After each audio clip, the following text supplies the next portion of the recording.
If you are doing email marketing, you know how important it is to convert your subscribers into customers.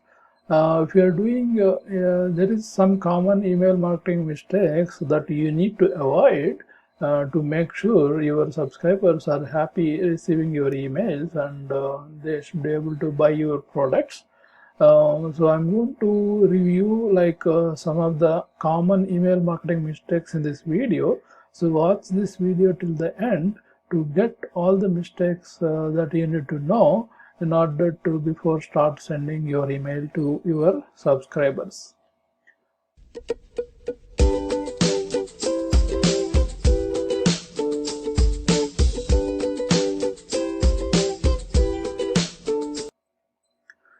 Click on the subscribe button to view the latest videos I post in this channel.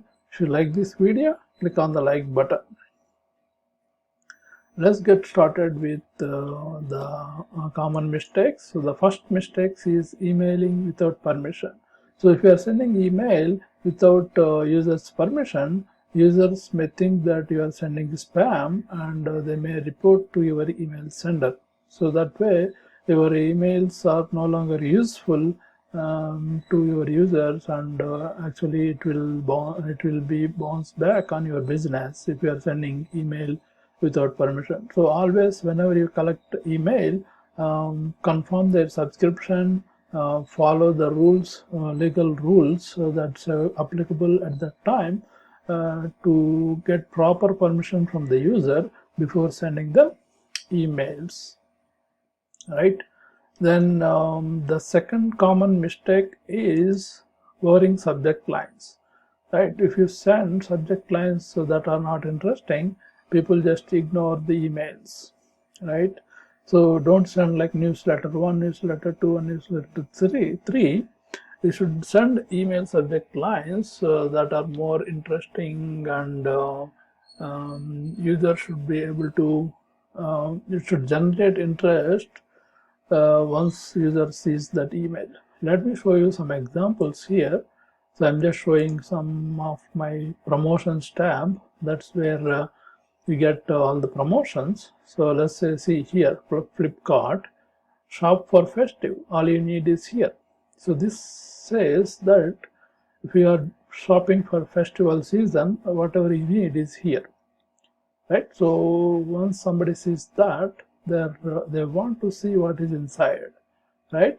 So Maha price drop on, right? So if you check your promotions folder in your Gmail folder, so you may get some ideas of good subject lines. And if you are running some webinar, so explain the benefit in the subject line, because 80% of the email opens are based on your subject line, right? So similarly, this is my email I sent, how to create a free blog on blog post in 3 easy steps. So once somebody reads that, if they want to create a blog, okay, there are 3 easy steps. So I want to know what are those 3 easy steps, right? So this is how you should put your subject lines. Then the next thing is clear call to action, right? So you write your body and all, you explain all the benefits and all. You need to tell them clearly what they need to do, right? If we are sending, say, this blog, I'm asking them to read my blog post, right? So go to my blog post and read. So that is the action part. So this is shopping email. So they have like buy buttons, right? So get up to 70% off, get, there's a buy button here. Click on this button, there's a clear call to action. So that way user know what you need to do after they read the email. Okay, that's very important. Clear call to action. Then what is the next thing? Avoid spam filters, right? There's a lot of spam words that are there. There's a lot of words that will trigger spam filters. You need to avoid those in your emails, right? So this list is not constant, it keeps on growing based on time to time. So you should have a list of these words. So I'm actually putting a link in my video description of link to various spam words. So you can check that spam words. I will show you some examples here. So here are some of these spam words. They are categorized into different categories like personal, employment, finance, business, finance, personal, and all that. Let's look at some of the spam words, right? Let's take employment, right? Double your salary, earn per week, home-based employment, online business opportunity, potential earnings. All these are spam words. So you should try to you need to minimize using these words in your email body, not to trigger the spam filter. Right? You may not completely avoid 100% spam words, but try to minimize them so that it reaches the user's inbox without any problem. Right? So avoid that spam filters. I'm going to put a link of this, so you can check this link in the video description and download it and save it somewhere. So whenever you write emails, keep note of these spam words before sending emails. Right? The next thing is make it mobile friendly. Right? So most of the users currently are on mobiles, so they're checking emails on mobiles. So if your email is not mobile friendly, so you're going to miss on some of the consumers. And segment your subscribers. So you build your email list, but don't send all emails to every subscriber, right? So you segment your subscribers based on their interest, their demographics, and their level, like knowledge level. And so if your subscribers, suppose if you take some niche like weight loss, there are some maybe beginners in that segment who just want to get some tips, or there are some people already following some diet patterns and all want to get some advanced tips. So you should send different emails to those subscribers, right? To try understand your subscribers better and send more interesting, valuable emails. So if somebody is a beginner, they just want to get some tips and easy strategies to follow some diets. If somebody is already following some diets, they may want to get some advanced tips, right? So segmenting your subscribers is very important.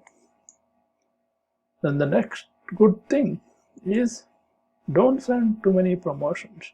This is the mistakes a lot of beginners do, so you should try to avoid that, right? Don't send too many promotions. Maybe you should promote once in a month or two, then remaining time send more valuable emails, right? More valuable content or more useful content to your subscribers, to improve their knowledge or to increase their awareness, but don't try to promote too many things in the email. That will put off your subscriber and they may not open your emails after some time. And the last but not the least, very important thing is send value emails consistently, right? You may send value emails once in a while, people will ignore it. So once you send value emails consistently, maybe once in a week or twice in a week, people will expect emails from you after some time, right? So they will wait for your emails. That way your open rates will increase, and so whenever you promote something, they will open your emails and read it, right? So consistency is the key to make your subscribers educated. So these are some of the common email marketing mistakes you should avoid. So maybe you should note it down somewhere, and whenever you send emails to your subscribers, follow these, make sure you are avoiding these mistakes so that users can read your emails and respond, engage with your emails, right? I am also putting a link in the description about my email marketing course that gives all these mistakes and also various strategies to promote to build up your subscribers and promote promotion strategies. If you are interested, you can go and check the link and get more details on that course, right? So if you like this video, click on the like button, subscribe to my channel. If you want to view the latest videos I post in the channel, and if you have any questions or comments on this topic or any other related topics, put it in the comment section. I will reply to you within 24 hours. And don't forget to click on the bell icon to get notifications. Thank you.